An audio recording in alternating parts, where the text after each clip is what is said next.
আমাদের বাংলাদেশ তথা এশীয় মহাদেশে অলিয়া উলিয়াগণের মাধ্যমে ইসলাম প্রতিষ্ঠা লাভ করেছেন। অলিয়া উলিয়াগণ মানুষকে সঠিক পথ দেখিয়েছেন। যুগে যুগে পথ বলা মানুষকে সঠিক পথ দেখানোর জন্য আল্লাহর পক্ষ থেকে এই জমিনে অসংখ্য সুফি সাধক আউলি গ্রামগণ আগমন করেছেন মানুষকে সঠিক পথ দেখিয়ে দেওয়ার জন্য। তেমনি একজন আধ্যাত্মিক মহান সুফি সাধক সৈয়দ আহমদুল্লাহ মাইজভান্ডারী আল কাদরি রহমতুল্লাহি আলাইহির প্রতিষ্ঠিত দরবার শরীফ হলো মাইজভান্ডার দরবার শরীফ।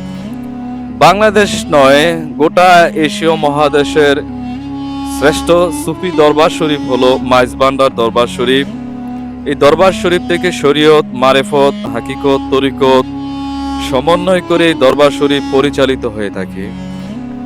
সৈয়দ আহমদুল্লাহ মাইজভান্ডারী আল কাদরি রহমতুল্লাহি আলাইহি তিনি কাদরি এবং চিশতিয়া তরিকার সমন্বয় করে তরিকা প্রচার করেছেন। বাংলাদেশের মধ্যমযুগীয় একটা দরবার শরীফ হলো মাইজভান্ডার দরবার শরীফ।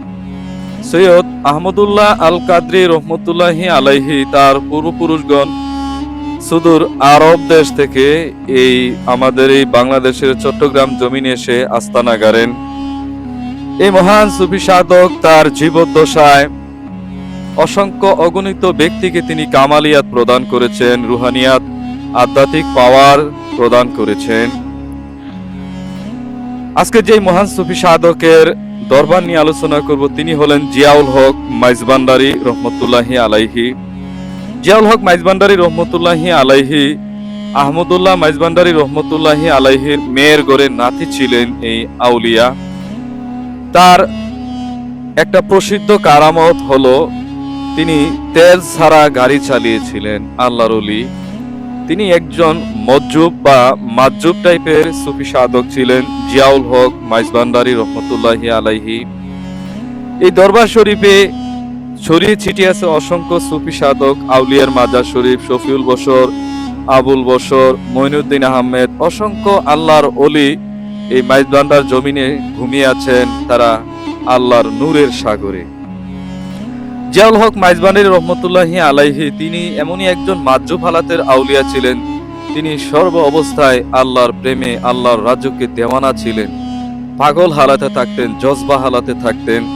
তার অরুজাত সন্তান সৈয়দ হাসান আল মাইজভান্ডারী রহমতুল্লাহি আলাইহি জিয়াউল হক মাইজভান্ডারী রহমতুল্লাহ আলাইহির দরগা মাজার শরীফ তার একমাত্র পুত্র সন্তান নিয়ন্ত্রণ করে থাকেন।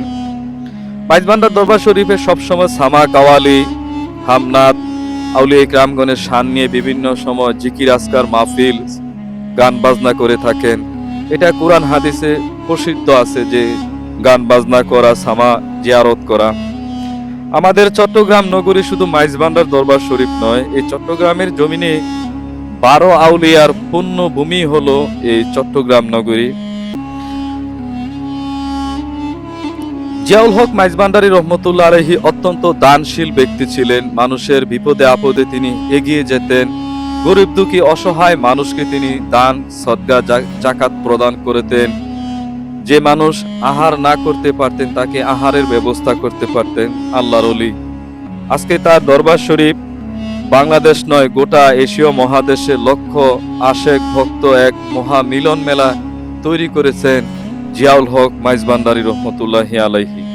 ওলি আল্লাহগণ তিনারা জীবিত থাকতে তাদের পাওয়ার যেমন থাকে, তিনারা ওফাতের পরেও তাদের রুহানি আধ্যাত্মিক পাওয়ার 70 গুণ বৃদ্ধি পায়। তাদের মাজার শরীফ জিয়ারত করলে আল্লাহর রহমত লাভ করা যায়, আল্লাহর নিয়ামত লাভ করা যায়। সুফিরা কিন্তু মূলত মানুষকে শিক্ষাই দেয় আত্মশুদ্ধির মাধ্যমে একজন মানুষ সুন্দর চরিত্রবান হয়ে আল্লাহ রাসূলের নৈকট্য লাভ করতে পারে।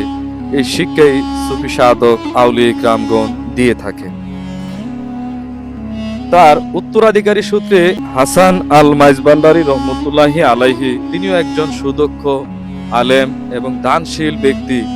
দেশের বিভিন্ন সময় মেডিকেল, হাসপাতাল, বহু জায়গায় তিনি অর্থ ডোনার দেন, মানুষের বিপদে আপদে কল্যাণে এগিয়ে যান তার পুত্র হাসান আল মাইজভান্ডারী রহমতুল্লাহি আলাইহি। আসলে উলিয়াগণ মানুষকে উত্তম চরিত্রবান হওয়ার শিক্ষা দিয়ে থাকেন। হ্যালো বন্ধুরা, আমার ইউটিউব চ্যানেলটা সাবস্ক্রাইব করবেন সবাই।